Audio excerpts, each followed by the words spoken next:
ሰበር መረጃ ግንቦት 1 ቀን 2017 ዓመተ ምህረት ከአማራ ፋኖ ብሔራዊ ኃይል አፋብሃ የተሰጠ መግለጫ። የቋራ ቃል ኪዳን የአማራ ሕዝብ የጀመረው የህልውና ተጋድሎ በከፍተኛ ሁኔታ የተጋጋለበት ዘመን ላይ እንገኛለን። የአማራ ክልልን ጨምሮ በርካታ የሀገሪቱ አካባቢዎች እየተደረገ ያለው የህልውና ትግል ህዝባዊ መሰረት ያለው በመሆኑ በአንድ ወጥ ድርጅት እየተመራ ባይሆንም አመርቂ ውጤት እያስመዘገበ ይገኛል። ትግሉ ግለቱን ጠብቆ የበለጠ እንዲፋፋምና በአጭር ጊዜ የአማራን ሕዝብ ነጻነት ያረጋግጥ ዘንድ ይህንን ትግል የሚያቀናጅና የሚያስተባብር የጋራ አመራር ያለው ድርጅት መውለድ ጊዜው የጠየቀው አንገብጋቢ ጉዳይ ሆኖ ተገኝቷል። ይህንን አንገብጋቢ ጥያቄ ለመመለስ በርካታ ሙከራዎች ተደርገዋል። ብዙ ውጣ ውረዶችም ታልፈዋል። መጨረሻም የአማራ ሕዝብ የናፈቀው ሀገር ወዳድ ኢትዮጵያዊ ሁሉ የተመኘው መላው የፋኖ ሰራዊት የጠበቀው ታሪክ እንዲፈጸም የጠየቀው ጉዳይ ተጠናቋል። የአማራ ፋኖ በጎጃም፣ የአማራ ፋኖ በወሎ ቤተ አምሐራ፣ የአማራ ፋኖ አንድነት በጎንደርና የአማራ ፋኖ በሸዋ ከፍተኛ አመራሮች በጋራ ቋራ ጎንደር ባደረጉት ቀናትን የወሰደ መስራች ጉባኤ ዛሬ ግንቦት 1 ቀን 2017 ዓ.ም የአማራ ፋኖ ብሔራዊ ኃይል አማራ ፋኖ ናሽናል ፎርስ የተሰኘ ድርጅት መመስረታቸውን ለመላው ሰራዊታችን ለአማራ ህዝብና ለትግሉ ደጋፊዎች እናበስራለን። መላው የትግላችን ደጋፊዎች እንኳን ደስ አላችሁ። የአማራ ፋኖ ብሔራዊ ኃይል በአማራ ብሔርተኝነት የፖለቲካ ርዕዮተ ዓለም ላይ የቆመ ህዝባዊ ተጋድሎ የሚመራ ሲሆን የድርጅታችን ዋነኛ ተልዕኮም እየተደረገ ያለውን የህልውና ትግልና ህዝባዊ አብዮት ማስተባበርና ማቀናጀት ይሆናል። ድርጅታችን የአማራ ፋኖ ብሔራዊ ኃይል በኢትዮጵያ ሉዓላዊነትና አንድነት ላይ የማያወላውል አቋም ያለው ሲሆን የአማራ ህልውና የሚረጋገጠውም ከሌሎች ኢትዮጵያውያን ኃይሎች ጋር በሚደረግ የጋራ ትግል የአብይ አህመድን የሽብር አገዛዝ በማስወገድ በምትኩ በሽግግር ሂደት በሚገነባ የጋራ መንግስት ምስረታ እንደሆነ ያምናል።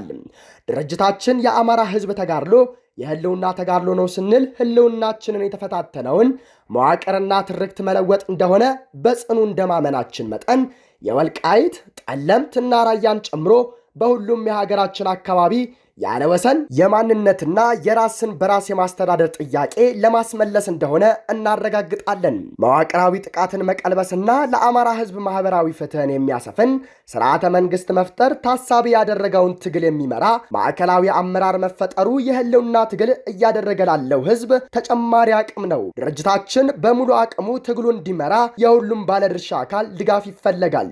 የአማራ ፋኖ ብሔራዊ ኃይል አወቃቀር ጠቅላላ ጉባኤ፣ ማዕከላዊ ምክር ቤት፣ የሥራ አስፈጻሚ ኮሚቴ እንዲሁም የአባት አርበኞች ምክር ቤትን አካቶ ህገ ደንብ በማጽደቅ ተቋቁሟል።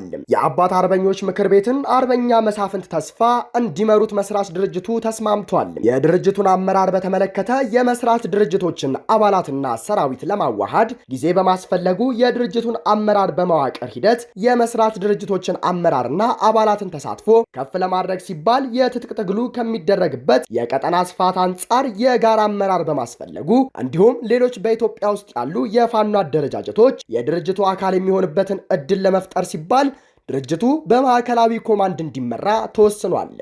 በመሆኑም 13 አባላት ያሉት ማዕከላዊ ኮማንድ የተቋቋመ ሲሆን አባላቱም አንደኛ አርበኛ ዘመነ ካሴ፣ ሁለተኛ አርበኛ ሀብቴ ወልዴ፣ ሶስተኛ አርበኛ መሬ ወዳጆ፣ አራተኛ አርበኛ ደሳለኝ ሲያስብ ሸዋ፣ አምስተኛ አርበኛ አስረስ ማረዳምጤ፣ ስድስተኛ አርበኛ ሄኖክ አዲሴ፣ ሰባተኛ ጀነራል ተፈራ ማሞ፣ ስምንተኛ አርበኛ ዝናቡ ልንገረው፣ ዘጠነኛ አርበኛ ድርሳን ብርሃኔ፣ አስረኛ አርበኛ አስቻለው በለጠ፣ 11ኛ አርበኛ ሳሙኤል ባለድል፣ 12ኛ አርበኛ ማርከው መንግስቴ፣ 13ኛ አርበኛ አክበር ስመኘው ሙሉ የአመራር ምደባ ተሰርቶ እስኪጠናቀቅ ማዕከላዊ ኮማንዱ የድርጅቱን የፖሊት ቢሮና የሥራ አስፈጻሚ ኮሚቴ ሚና በመውሰድ የድርጅቱን ወታደራዊ፣ ፖለቲካዊ፣ የዲፕሎማሲና የአስተዳደር ስራዎችን እንዲመራና እንዲወስን ስምምነት ላይ ተደርሷል።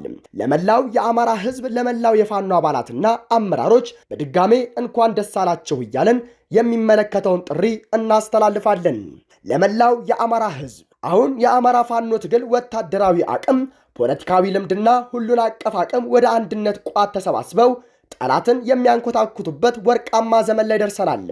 ከዚህ በኋላ ይህ ግዙፍ አቅም ተአምር ሰርቶ የድላችን ጊዜ ቅርብ መሆኑን በድፍረትና በኩራት መናገር ይቻላል።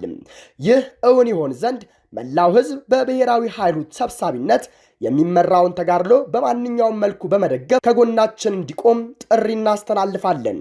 ለመላው የአማራ ፋኖ ሰራዊት ዘመንና ታሪክ ግድ ብሎት ከረጅም ምጥ በኋላ የተወለደው ድርጅታችን መስዋዕትነት የምትከፍሉለትን ትግል ከግብ ለማድረስ ተገቢውን ትጋት የሚያደርግ ሲሆን በቀጣይ የምንሰጣቸውን መመሪያዎች ለመፈጸምና የትግል ጥሪዎችን ለመቀበል የወትሮ ዝግጁነት እንዲኖራችሁ እናሳስባለን።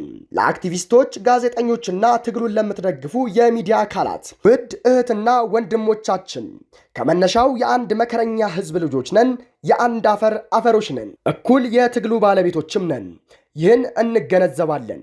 የህዝባችን መከራ ከእኛ እኩል እንደሚያማችሁ፣ ከዚህ መውጫ መንገድ ፍለጋውም እኩል እንደሚያስጨንቃቸው እናውቃለን። ሚዲያ ወሳኙ የትግል ግንባር ነውና በተሰለፋችሁበት ግንባር የነበራችሁንና ያላችሁንም ሚና በቅጡ እንረዳለን። ይሁንና ከመጓተት ከበጎ ጭንቀትም ይሁን ከግለሰብና ቡድናዊ ፍላጎትና ተልዕኮ የተነሳ የሚደረጉ ገደብ የለሽ ጣልቃ ገብነቶችና የተዛነፉ ትንተናዎች ትግሉን እያወኩት መሆኑን በመገንዘብ ማናችንም የሚዲያ ስራዎች የመታገያ ተቋም ፈጥሮ ህዝባችንን ለአንድ ዓላማ በአንድ ላይ ማሰለፍ ታሳቢ ተደርጎ የህልውና ትግሉን ማሸነፍን ማዕከል ያደረገ እንዲሆን የበኩላችሁን ድርሻ እንድትወጡ እናሳስባለን። ለዲያስፖራ ወገኖቻችን የህልውና ትግሉ አሁን ያለበት ደረጃ ይደርስ ዘንድ የአማራ ዲያስፖራ የነበረው ሚና በትልቁ የሚገለጽ ነው።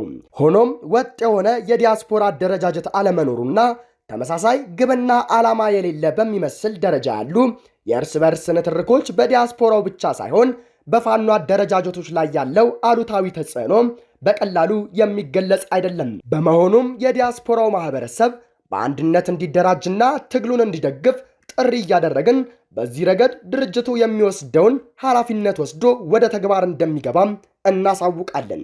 ከብሔራዊ ኃይል ውጪ ላላችሁ የፋኖ አደረጃጀቶች በድሮንና በጅምላ ጨራሽ መሳሪያዎች እየተጨፈጨፈ ያለው የአማራ ህዝብ የእኛን አንድነት በጽኑ ይፈልጋል።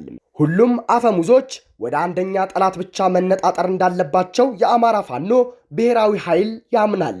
ለሁላችን እድል የሚሰጥ በልካችን የሚያስተናግድ ሰፊ አዳራሽ ፈጥረናል። ስለሆነም ያለምንም ማመንታት ድርጅቱን እንድትቀላቀሉ ጥሪ እናቀርባለን። ለአገዛዙ ካድሬዎች፣ የሰራዊቱ መኮንኖችና ወታደሮች ይህ ትግል የህዝብ ትግል ነው። ማሸነፋችንም የተረጋገጠ ጉዳይ ነው። የአብይ አህመድ አገዛዝ በማገልገል ጥቁር ታሪክ እየጻፋችሁ ነው። የአማራ ፋኖ ብሔራዊ ኃይል የግለሰብ ስልጣን ሳይሆን የህዝብን ነጻነት አስቀድሞ ለሚመጡ ወገኖች በቂ የመታገያ ሜዳ ለመፍጠር ዝግጁ ነው። ስለሆነም ትግሉን እንድትቀላቀሉና የማይቀረውን የድል ጽዋ አብረን እንድናነሳ ጥሪ እናቀርባለን። ለመላው ኢትዮጵያውያን የአማራ ህዝብ የህልውና ተጋድሎ የኢትዮጵያን ህልውና የማይፈታተን ይልቁንም በጋራ ትግል በሚያምን አታጋይ ድርጅት የሚመራ ነው። የአብይ አህመድ አገዛዝ የሽብር ተግባሩ ኢላማ ያደረጋቸው በርካታ ወገኖች መኖራቸውም የታወቀ ነው። ስለሆነም መላው ኢትዮጵያውያን ይህንን የህልውና ትግል በመደገፍ ከህዝባችን ጎን እንድትቆሙ ጥሪ እናቀርባለን። በጸረ ብልጽግና ትግል ላይ የምትሳተፉና ነፍጥ ያነሳችሁ ኢትዮጵያውያን የገጠመን ጠላት የዓለም አቀፍ የጦርነትን ህግ የማይገዛው የሞራል ተጠያቂ የሌለው የሀገር ሀብት ለሽብር ተግባር የሚያውል የሚመራው ህዝብ ላይ ሽብር በመፍጠር ስልጣን ላይ መቆየት የሚፈልግ ልፍስፍስ ኃይል ነው። ስለሆነም በጠላታችን ላይ በጋራ ለምናደርገው ትግል የተቀናጀና የተናበበ ሁለገብ ትግል በጋራ እንድናደርግ ጥሪ እናቀርባለን። ለዓለም አቀፉ ማህበረሰብ በዓለም የጦርነት ታሪክ ተደርጎ በማይታወቅ ደረጃ በራሱ ህዝብ ላይ የሽብር ተግባር እየፈጸመ ያለውን አብይ አህመድና አገዛዙ በሀገር ስም የሚደረግለትን ድጋፍ ለጦርነት መዋል ከጀመረ ሰነባብቷል። አብይ አህመድ በዩናይትድ አረብ ኤሚሬት አስተባባሪነት የአማራን ህዝብ በድሮንና በጀት እየጨፈጨፈ ያለ ሲሆን የምስራቅ አፍሪካን ቀጠና የጦርነትና የትርምስ ሜዳ በማድረግም ለቀጠናው ሰላምና መረጋጋት ጸር ሆኖ ቀጥሏል። የአማራ ህዝብ ተጋድሎ በድል ሲጠናቀቅ ይህንን ነባራዊ እውነት የሚለውጥ ውጤት እንደሚያመጣም እሙን ነው። ስለሆነም የአብይ አህመድን አገዛዝ ባለመደገፍና ማንኛውንም ዲፕሎማሲያዊ ጫና በማድረግ ለሰላም እጁን እንዲሰጥ የበኩላችሁን ተጽዕኖ እንድታደርጉ ጥሪ እናቀርባለን። የአማራ ፋኖ ብሔራዊ ኃይል ማዕከላዊ ኮማንድ ቋራ፣ አማራ፣ ኢትዮጵያ